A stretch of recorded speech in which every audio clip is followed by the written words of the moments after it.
আসসালামু আলাইকুম। আজকের ভিডিওতে আমরা আলোচনা করব স্ত্রুত্তুরা দেলা ফ্রাজে, বাক্যের সাধারণ গঠন নিয়ে। অর্থাৎ ইতালিয়ান ভাষায় যখন আমরা কথা বলি তখন বাক্যের মধ্যে শব্দগুলোকে আমরা কোন সিরিয়ালে বসাইলে বা কোন শব্দটার আগে পরে কোন শব্দটা বসালে আমাদের বাক্যগুলো সঠিক হবে, অর্থাৎ ইতালিয়ান ভাষায় আমাদের কথা বলাটা সঠিক হবে।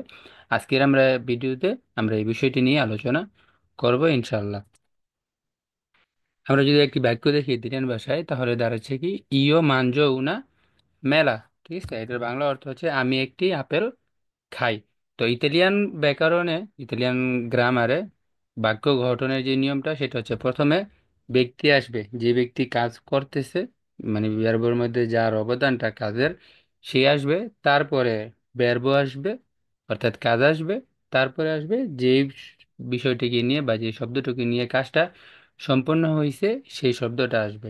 ঠিক আছে, তো এটা যদি আমরা দেখি তাহলে দাঁড়াচ্ছে কি প্রথমে আসতেছে ব্যক্তি ইয়, অর্থাৎ আমি খাচ্ছি। ঠিক আছে, আমি খাই, এই জন্য ইউ আসছে সর্বপ্রথম। তারপরে আসবে কি খাই, ভার্বটা আসবে। মানজ, তারপরে আসবে কি মেলা আসবে। কিন্তু আমরা এখানে একটা আর্টিকেল বসাইছি, আর্টিকেল ইনডেটারমিনাতিভ উনা।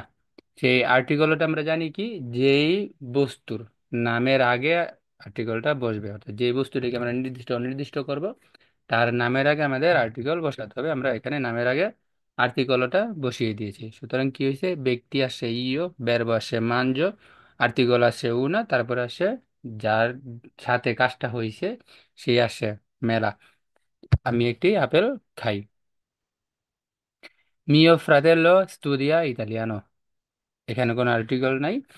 মিও ফ্রাতেলো শব্দের অর্থ হচ্ছে আমার ভাই, স্টুডিয়া এটা হচ্ছে পড়ে বা পড়াশোনা করে, ইতালিয়ানো মানে ইতালিয়ান ভাষা। ঠিক আছে, আমার ভাই ইতালিয়ান পড়ে। এই বাক্যে কর্মীকে, কাজটা করতে কে, কর্তা কে? কর্তা হচ্ছে মিও ফ্রাতেলো, আমার ভাই। ঠিক আছে, কি কাজ করছে? স্টুডিয়া, পড়াশোনা করে। ভার্ব স্টুডিয়ারে থেকে স্টুডিয়া হয়েছে, যেহেতু তৃতীয় ব্যক্তি। তারপরে কি পড়ে? ইতালিয়ানো। ঠিক আছে, তো ব্যক্তি হচ্ছে মিও ফ্রাতেল্লো, ভার্ব হচ্ছে স্টুডিয়া, আর যেটা দিয়া কাজটা করতেছে, যেটা দিয়া পড়াশোনাটা করতেছে সেটা হচ্ছে ইতালিয়ানো। ঠিক আছে, এই হচ্ছে সাধারণ বাক্যগুলো গঠনের নিয়ম। যদি আমাদের ব্যক্তি না থাকে, কর্মী যে কর্তার জায়গায় যদি ব্যক্তি না থাকে, সেই ক্ষেত্রে আমাদের বাক্যগুলো কিরকম হবে? যেমন ইল তা বলো এ আলতো। ঠিক আছে, টেবিলটি হয় উঁচু, এখানে কিন্তু কোনো ব্যক্তি নেই, এখানে একটা বস্তু। তো সেই ক্ষেত্রে আমাদের কি হবে? সেই ক্ষেত্রে আমাদের প্রথমে আর্টিকেলটা আসবে, যেহেতু তাবলটি নির্দিষ্ট করে দেওয়া হয়েছে। আর্টিকেল দেটারমিনাতিভ আসছে ইল, তারপর আসবে তাবলো, অর্থাৎ যে বাক্যের মেন কর্তা সে আসে, যার জন্য বাক্যটা গঠিত হয়েছে সে আসছে। তারপরে হয়েছে এ, এটা হচ্ছে verbo essere, তৃতীয় ব্যক্তি একবচন, যেটা লুই বা লেয়ের এ। তারপরে আসে কি আলতো, টেবিলের যে গুণটা বা যে অংশটা নিয়ে কথা বলা হচ্ছে সেইটা। ইল তাবলো এ আলতো, টেবিলটি হয় উঁচু। বাক্যের মধ্যে যখন কোনো গুণগত শব্দ থাকবে, অর্থাৎ কোনো বস্তু বা কোনো ব্যক্তির দোষ গুণ বোঝাইবো, সেই ক্ষেত্রে আমাদের কিভাবে বাক্য গঠন করতে হবে। ঠিক আছে, বাক্যের মধ্যে যখন কোনো গুণগত শব্দ থাকবে, আগের নিয়মটা ঠিক থাকবে, ব্যক্তি থাকবে, ভার্ব থাকবে, তারপরে যার সাথে ভার্বটা সবচেয়ে বেশি ঘনিষ্ঠ, অর্থাৎ ভার্বের সাথে যার সাথে সম্পর্কটা সবচেয়ে বেশি সে আসবে, তারপরে গুণগত শব্দটা আসবে, নামের পরে গুণগত শব্দ বসবে। এটা হচ্ছে অফিসিয়াল ইতালিয়ান গ্রামারগত। আর কথিত যেটা, যেটা মানুষ মুখে মুখে কথা বলার সময় অনেক সময় গুণগত শব্দটাকে নামের আগে নিয়ে আসে, কিন্তু সঠিক হচ্ছে নামের পরে আসবে গুণগত শব্দটা। যেমন আমরা যদি এই বাক্যটা দেখি, ভিভো ইন উনা কাজা গ্রান্দে,